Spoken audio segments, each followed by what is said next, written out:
तरीके के स्कैम और भ्रष्टाचार में अगर जज महोदय लिप्त रहेंगे, फिर आम लोग कैसे उम्मीद करेंगे, कैसे भरोसा करेंगे? इसीलिए इनकी गिरफ्तारी होनी चाहिए थी। इनको सस्पेंड करके, निलंबित करके इनकी गिरफ्तारी होनी चाहिए। गिरफ्तारी करने के बाद इस जांच होनी चाहिए, क्योंकि करोड़ों रुपया किसी के घर में कोई जबरिया नहीं डाल सकता है। या तो भारत सरकार की मिलीजुली साजिश हो सकती है, गृह मंत्रालय की साजिश हो सकती है, तब किसी जज के घर में रुपया इतना डाला जा सकता है। 2 दिन का वक्त दिया गया है, क्या यशवंत वर्मा खुलकर बोलेंगे या फिर कोई बहाना मारेंगे? ऐसा है कि भ्रष्ट लोगों की नैतिकता नाम की कोई चीज़ नहीं होती है। वो झूठ बोलेंगे कि रुपया मेरा नहीं है, कोई चोरी कहता है मैंने चोरी किया है, कोई भ्रष्टाचारी कहता है मैंने भ्रष्टाचार किया है।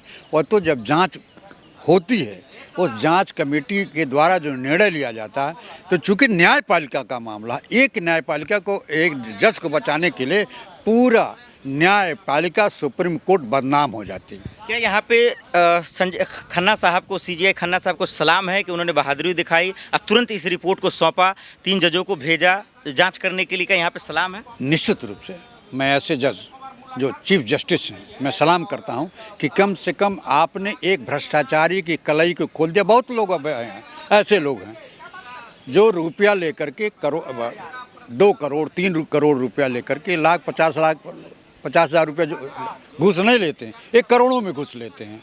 तो ऐसे लोगों की कलई खोला और तत्काल उन्होंने रिपोर्ट दिया। इसमें भारत सरकार का कोई योगदान नहीं है, हमें गृह मंत्रालय का कोई योगदान नहीं। इसमें मैं चीफ जस्टिस खन्ना को सैल्यूट करता हूं, सलाम करता हूं कि चंद दिनों में इन्होंने जांच कराई और दूध पानी का पानी अलग कर दिया और निर्णय दिया कि ये पैसा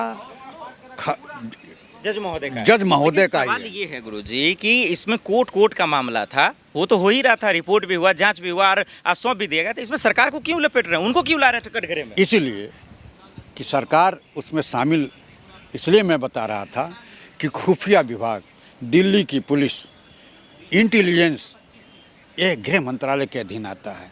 जब जज झूठ बोल रहा था कि रुपया मेरा नहीं है, तो इंटेलिजेंस क्या कर रही थी, खुफिया क्या कर रही थी? जज एक ऐसा महत्वपूर्ण कुर्सी है जिसके इर्द गिर्द सुरक्षा व्यवस्था होती है। एक नहीं, उनको सिक्योरिटी भी मिलती है।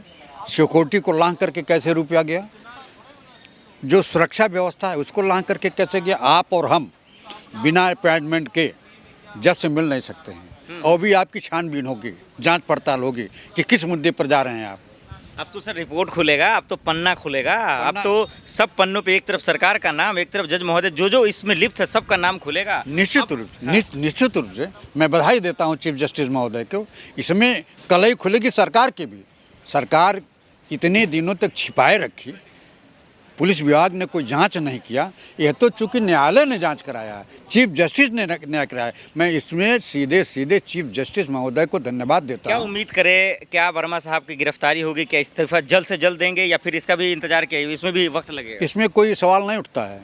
जब इनके ऊपर आरोप तय हो गया तो इनकी गिरफ्तारी सुनिश्चित है, इनको जेल जाना है। जांच रिपोर्ट आने के बाद तो इनको कोई बचा नहीं सकता, इनको जाना है। और एक गिरफ्तारी के बाद कई लोगों के आंख पे पट्टी होगी, आंख खुलेगी कि भ्रष्टाचार हम करेंगे तो हमको जेल जाना है। इसलिए कई लोगों को यह सीख भी है कि भ्रष्टाचार करने में मेरी जेल होगी, इसलिए भ्रष्टाचार पर अंकुश लगाओ।